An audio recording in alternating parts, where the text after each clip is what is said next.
Adults who try to persuade children to change their gender will face criminal sanctions under government plans.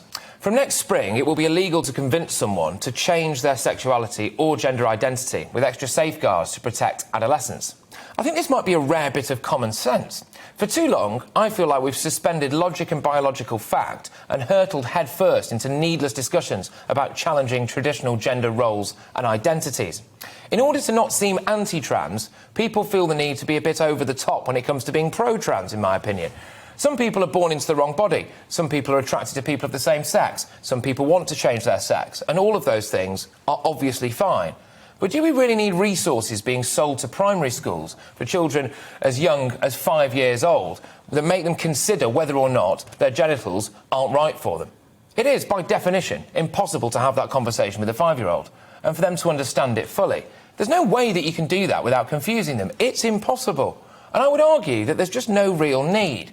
The best estimate at the moment is that around 1% of the population might identify as trans, including people who identify as non-binary. So that would mean that there are about 600,000 trans and non-binary people in Britain out of a population of over 60 million. And that's a pretty generous estimate. Call me a dinosaur, but wouldn't children be better served by our education system if there was more of a focus on them learning things like, oh, I don't know, maths or geography or even Mandarin? I think parents have an absolute right to be angry if their school decides to discuss transitioning into a different gender with your very young child. But the problem is, if you went in to talk to the head teacher about it, you'd probably be labelled transphobic.